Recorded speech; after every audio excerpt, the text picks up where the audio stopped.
Hola, ¿qué tal? Soy Ángel Alba de Innolandia.es y bienvenidos a un nuevo episodio del podcast El día a día del innovador. Y tenemos al otro lado de la pantalla a un periodista. Entonces, ¿qué hago yo entrevistando a un periodista? O sea, hemos cambiado un poco los roles.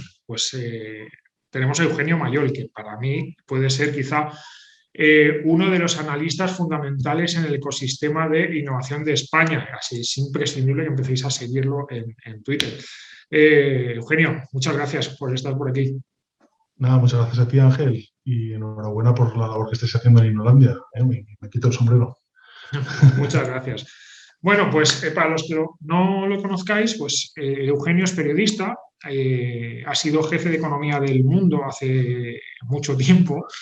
Después ha sido director de Innovadores, que fue el primer especial sobre innovación que apareció en prensa en España, y eso fue en el año 2009, o sea, casi prehistórico jurásico. Y primero apareció en el Mundo y después migró a La Razón, creo recordar. Y Mm. actualmente pues, colabora con diferentes organizaciones como Atlas Tecnológico, la Fundación Rafael del Pino, es columnista en Valencia Plaza y lo acaba de fichar Forbes España también para escribir. Además es autor de varios libros e informes sobre ciencia y tecnología, la verdad es que muy interesantes, alguno lo vamos a comentar. ¿Y por qué traemos o por qué traigo a Eugenio aquí? Pues porque me encanta la mirada crítica que tiene sobre la innovación, muy pegada al día a día de la empresa y mucho más allá de lo que es el humo y los hypes que nos encontramos de modas y las startups de turno, ¿no? Así es que, como te decía, pues creo que puede ser una buena oportunidad charlar con él un rato sobre el mundo de la innovación. Así es que, pues nada, vamos allá a ver qué podemos aprender con Eugenio hoy. Yo, la primera pregunta, claro, es un clásico, es un podcast que se llama el día de la Innovación, pues cómo es un día a día profesional de Eugenio Mayor.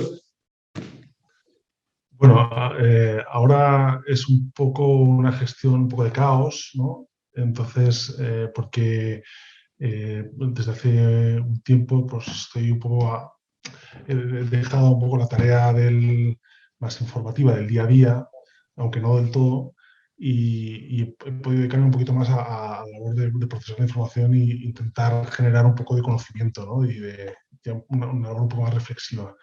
Entonces, mi día a día ideal diría que sería uno en el que dedico un tiempo a dar una vuelta y a buscar un poco fuentes de conocimiento intentando que sea de lo que está pasando a nivel global, ¿no? De ideas de vanguardia, ¿no? Es a mí lo que me gusta y eso lo voy poniendo como una caldera y luego lo voy redistribuyendo pues, por los distintos canales con los que trabajo, ¿no? O sea, pues la parte de la Cátedra de Ciencia y Sociedad de la Fundación Rafael del Pino, que estamos haciendo el informe de tendencias de este año, me está forzando un poco a consultar muchos informes. Eso, pues al final, de alguna forma acaba contagiándose al trabajo que hago en Atlas Tecnológico, que estamos construyendo un hub de conocimiento en un ecosistema 4.0 y también al trabajo de columnista que hago en Valencia Plaza y en Forbes, ¿no? Al final se trata,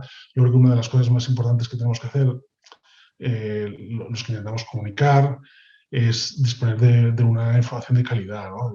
Es un poco la base. Yo creo que muchas veces eh, tenemos la tentación de empezar por tener una buena opinión y luego a partir de ahí a ver cómo la justifico, ¿no? Y creo que debe ser al revés. Debes tener muy buena información y es un poco el esfuerzo que hago. Ayer, por ejemplo, estaba recopilando pues, informes sobre tendencias en temas de robotización, sobre el futuro del trabajo, sobre tal. Al final, pues bueno, si todo eso lo metes en una caldera, luego ya vas viendo a ver cómo se va distribuyendo. Y, por ejemplo, la columna que publico en Forbes sobre el futuro del trabajo es un informe que encontré la semana pasada de DHL, muy interesante.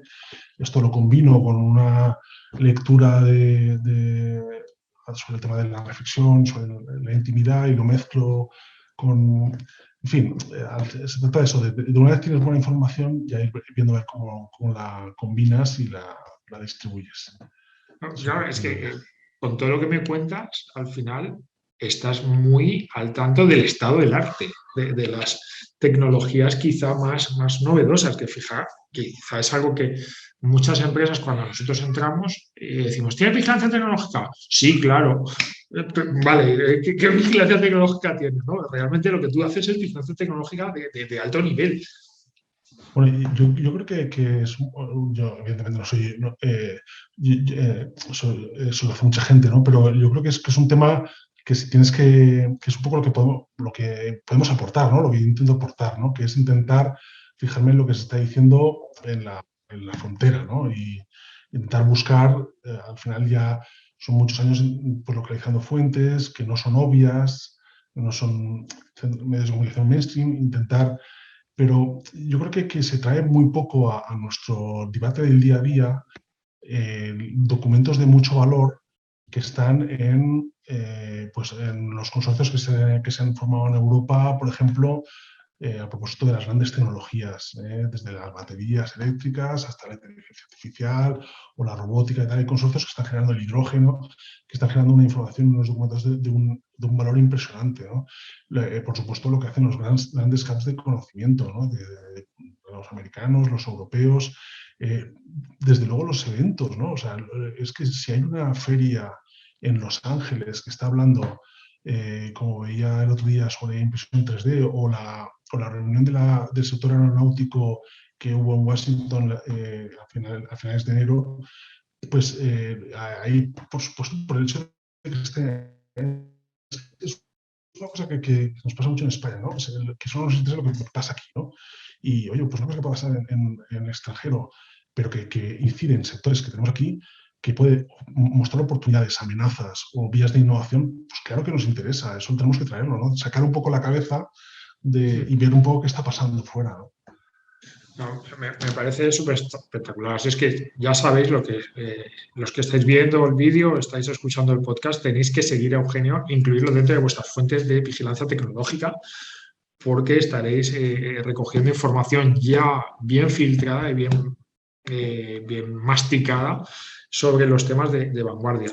¿Qué te parece si hablamos sobre tu faceta de intraemprendedor? O sea, ¿cómo surge en el año 2009, cuando acababa de explotar Lehman Brothers, el mundo se iba al carajo, y de repente te planteas montar un especial sobre innovación cuando todavía, bueno, no había, Osterwalder acaba de publicar el libro, por ahí andaría, pero todavía no era el boom que teníamos ahora, ¿no? O sea, ¿de dónde sale esa idea? ¿A quién tienes que, no engañar, pero a quién tienes que convencer para salir con eso?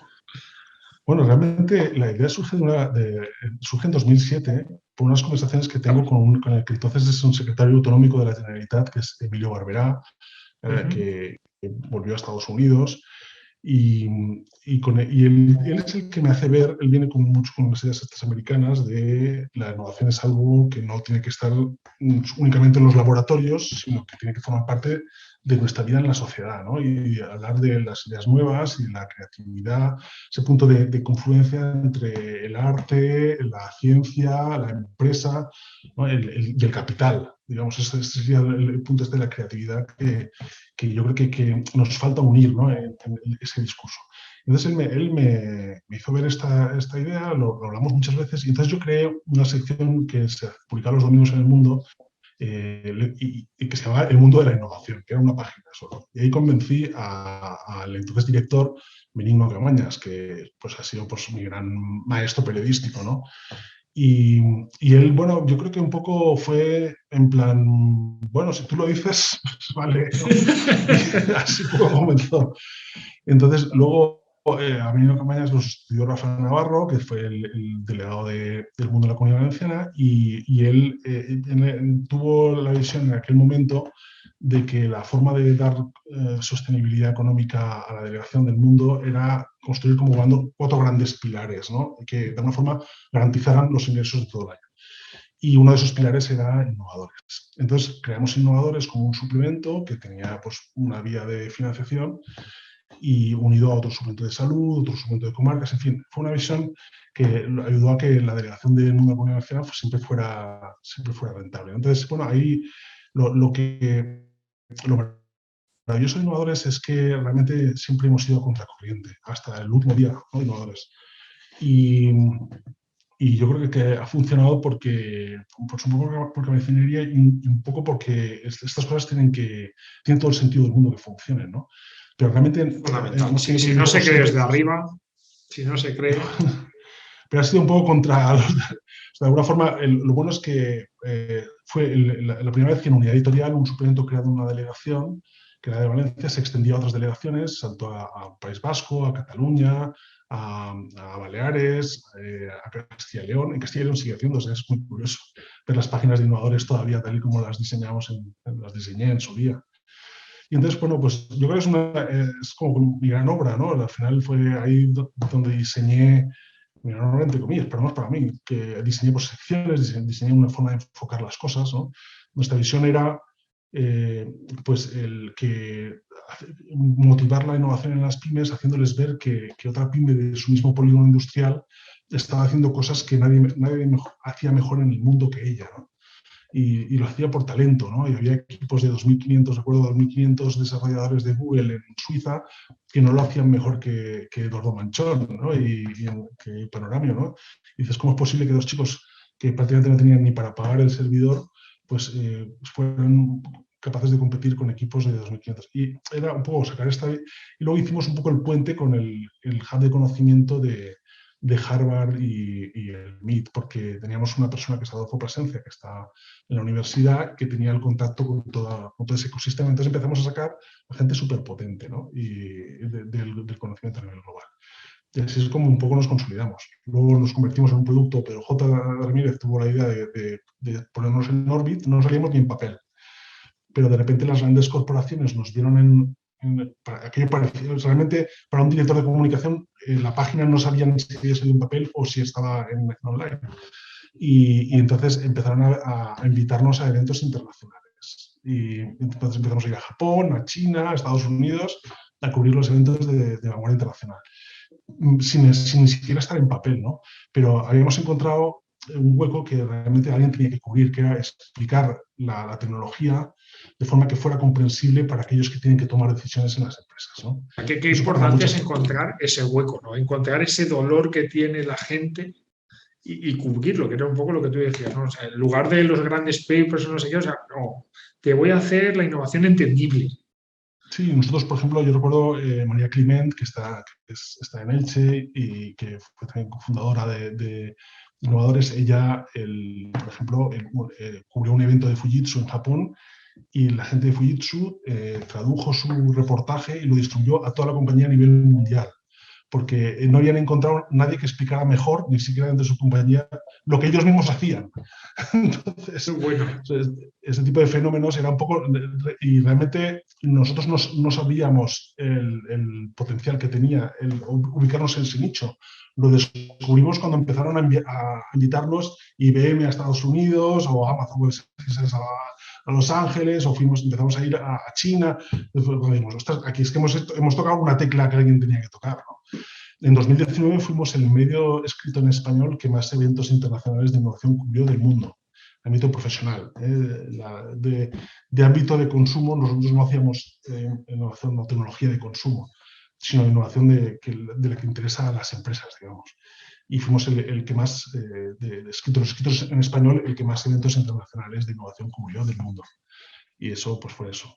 pues la verdad es que es súper interesante la historia y yo creo que hace falta más de lo que tú dices, ¿no? De hablar el lenguaje que las empresas entiendan, o sea, olvidarnos tanto un poco de los dos extremos, ¿no? De la parte súper tecnológica que nadie entiende qué es, el metaverso de no sé qué, o de la parte incluso más hype de startups que no sé qué, o sea, eso, la empresa industrial, la pyme que tiene 200 tíos currando una nave o esa empresa de servicios, ¿no? ¿Cómo lo aplican en el día a día? Yo creo que era algo que conseguíais muy bien con innovadores. Bueno, vamos a hablar ahora del enfermo, ¿vale? ¿Qué te parece? El enfermo justo es que creo que fue ayer o antes de ayer, le leí a Xavier Ferrás, que es no ídolo, ¿no? Es un feo, pero es mi referente, que decía, literalmente el sistema de innovación en España no existe. Así, bueno, lo soltó en un Twitter, en un artículo súper duro que ponía en La Vanguardia de los suyos. Aparte del sistema, que podríamos estar aquí hablando 2 días, uno de los quizá problemas clave o estructurales es que las empresas españolas, a nivel general, innovan poco. Y tú además has sido especialmente crítico con las grandes corporaciones, ¿no? Yo te he visto sacar estadísticas de patentes, por ejemplo, es decir, es que no sé qué empresa tiene pequeñita de tal sitio tiene más patentes que un Telefónica o algo así, ¿no? ¿Y por qué el paciente está así de enfermo? O sea, ¿por qué las empresas españolas todavía, después de todo lo que se ha machacado, porque piensas que siguen sin innovar o sin creérselo realmente?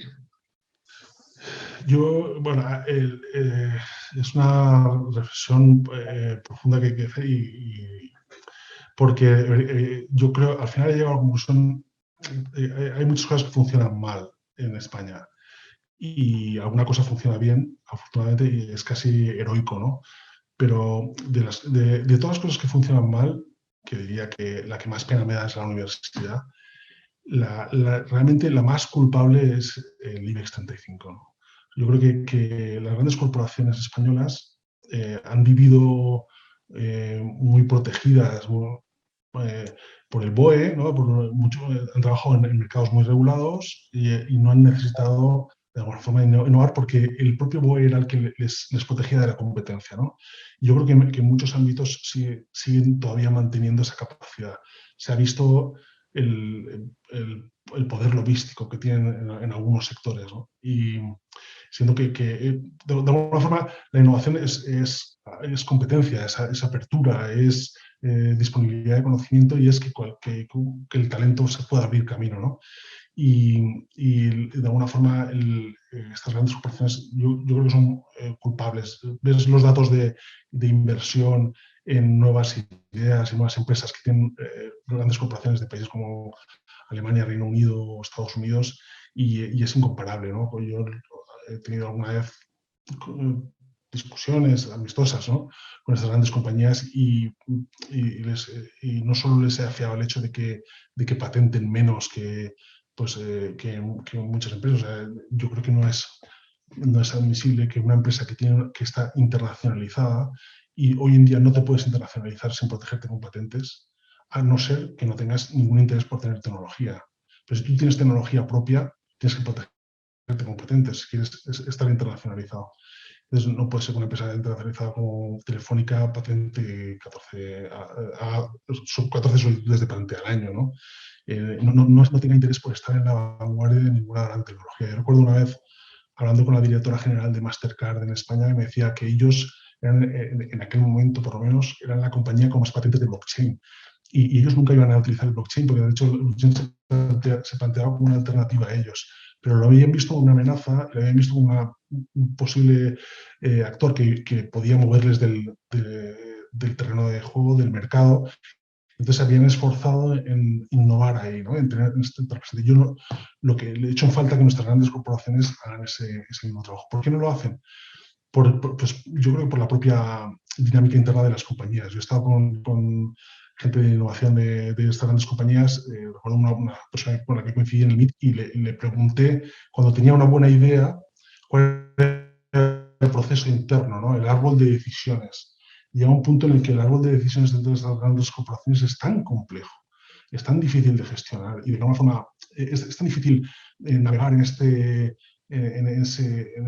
laberinto a título individual, que las ideas pues van poco a poco pues eso, apagándose, ¿no? Hay mucha energía transformadora, hay muchas ganas, hay mucha gente con ganas de hacer cosas, pero eso paga. Entonces, el problema es que si no tienes estas grandes corporaciones que ejercen el liderazgo, alguien tiene que hacerlo por ellas, ¿no? Y en España no hay ahora mismo actores que tengan la autoridad moral o la capacidad en el mercado de dar un puñetazo encima de la mesa y de ejercer ese liderazgo, ¿no? A mí, yo comentaba que es curioso porque en la pandemia ha sido como si nos quitáramos de alguna forma todos los grilletes, ¿no? Y la sociedad se desató y actuó de una forma muy libre, ¿no? Y entonces vimos de repente líderes, ¿no? Vimos a Teresa Riesgo del Ministerio de Innovación pues gestionar equipos que estaban en las universidades, en las empresas, tal. Hubo durante unos meses como una especie de libertad, ¿no? Y aparecieron líderes en el mercado. Pero todo eso parece que esa energía pues, la estamos perdiendo, ¿no? Y bueno, y al final es un poco lo que yo detecto, ¿no? Que no hay ecosistema por muchas razones. Hay también, pues porque el sistema de gestión de conocimiento se transfirió en su momento y es muy complicado articularlo a nivel nacional, ¿no? Se articulan muy bien a nivel de comunidades autónomas y falta ese trabajo de poner en común el conocimiento y de diseñar una estrategia, ¿no? Pero bueno, deberíamos hacerlo, ¿no? O sea, es un empeño que la clase política debería tener en el primer orden de prioridades, porque estamos en un momento en el que se está produciendo una transición entre un ciclo tecnológico y económico y otro que va a venir, y es el momento de coger oportunidades, ¿no? Y de posicionarse. Y si no tienes un ecosistema potente... Lo que comentabas con la pandemia, al final, tiene mucho que ver con lo que decías creo yo, con lo que decías del BOE. O sea, ahí no había BOE. Había que correr, había que inventar lo que fuera y de hecho había como un poco muy a lo bruto, ¿no? El concepto de Matsukato, ¿no? Había algo por lo que pelearse y que era básicamente salvar vidas, punto. O sea, no había más. Entonces la gente tiró, da igual los procedimientos, da igual, a correr. Y yo creo que eso ayudó mucho. Fíjate, nosotros hicimos un estudio sobre la radiografía del innovador post-COVID y vimos que incluso nos decían que gente que trabaja en departamentos de innovación, que no sé, creo recordar que era más de un tercio, habían acelerado proyectos de innovación durante la pandemia. Sí, sí, sí. O sea, y luego hablando con clientes nos lo habían dicho. O sea, nosotros de hecho batimos récord de facturación ese año porque realmente hubo clientes, los que se lo creían, que dijeron, esto es una oportunidad, vamos a apretar. Entonces, quizá eso... Una de las cosas que se comenta mucho es el tema de cómo vamos a recuperar el talento español, que lo formamos y se va afuera y tal. Yo esto lo he hablado mucho con científicos de los grandes hubs de conocimiento y que están en el extranjero. Por supuesto que todos quieren venir, pero ellos, y no es un problema salarial, que estamos, además de que las medidas que se han propuesto pues, son un poco decepcionantes, ¿no? El problema es que este tipo de personas, de talentos, quieren estar allí donde pasan cosas. Y España no es un sitio donde pasen cosas. Aquí no te sorprendes, no está, y hay que conseguir que sea un sitio donde uno tenga que estar porque pasan cosas, ¿no? Yo recuerdo la visita que hice en 2019 al MIT y estuvimos ahí y veías rascacielos, ¿no? Llenos de oficinas y por las ventanas veías platas blancas, ¿no? Y cuando ibas al directorio eran todo empresas, y eran empresas que querían estar allí porque allí pasan cosas. Y era el lugar donde hay que estar para estar pues en el momento germinal de muchas tecnologías y tal, ¿no? Y esto es lo que hay que conseguir, ¿no? En España. No es un problema exclusivamente de presupuesto, es un problema de cultura, ¿no? De generar un entorno en el que pasen cosas, ¿no? En esta parte de pasan cosas, ahora creo que estás metido en un proyecto que se llama Atlas Tecnológico, que están empezando a hacer cosas. De hecho, es un punto de encuentro, es una especie de marketplace entre oferta y demanda para hacer proyectos Industria 4.0. De hecho, me suena que ha sido seleccionado por Lanzadera para acelerarlo, si no recuerdo mal. Sí, está Lanzadera, sí. Lanzadera, o sea que... Bueno, cuéntanos si quieres un poco el proyecto y luego qué potencial le ves a Industria 4.0 en España, ¿no? Porque somos un país más de servicios que industrial, ¿no? Pero es verdad que hay una posibilidad interesante con el sector agroalimentario, por ejemplo, o incluso el automovilístico si no se llevan las plantas. En caso de gas tecnológico, normalmente las empresas tienen la idea, empiezan a desarrollar un poco la herramienta y se lanzan al mercado, ¿no? En el caso de las tecnológicas pasaba al revés. O sea, el mercado, de alguna forma, ya estaba reunido, ya existían las relaciones entre un montón de actores, porque Atlas Tecnológico está creado por una empresa que se llama FOM, que organiza desde hace muchos años un máster de Industria 4.0 en varias regiones de España, y entonces ya pues de alguna forma tenía la red establecida, ¿no? Y lo que estaba buscando Atlas, el planteamiento de Atlas es, bueno, ya tengo la red a disposición, digamos, visible.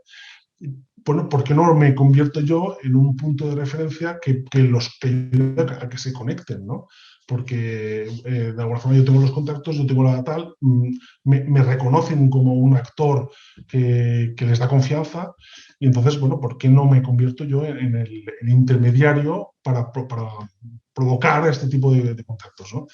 Y además, no solo eso, sino que lo hago pensando en el que tiene que tomar decisiones en tema de innovación, que tú habrás conocido muchos casos de CEOs en empresas, ¿no?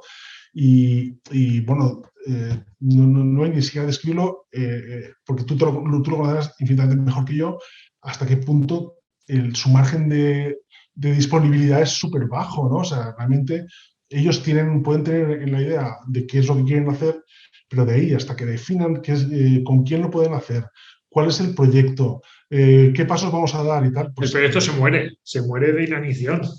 mínimo 6 meses, ¿no? Es un poco lo que me están comentando. Entonces, Sí, sí. el caso es que Atlas lo que quiere es, bueno, yo no solo pongo contratos, sino que dinamizo el tema, y hay casos en los que se ha conseguido pasar de esos 6 meses a 3 semanas para poner en marcha un proyecto. Porque Atlas hace un poco esa labor de enzima, ¿no? Que acelera las reacciones. Entonces, bueno, pues es un poco el proceso, es muy interesante. Yo en este proyecto lo que estoy haciendo es construir un hub de conocimiento. Si tenemos ahí un montón de empresas que son, pues algunas son empresas tecnológicas que ofrecen servicios tecnológicos, otras son industrias que necesitan esos servicios.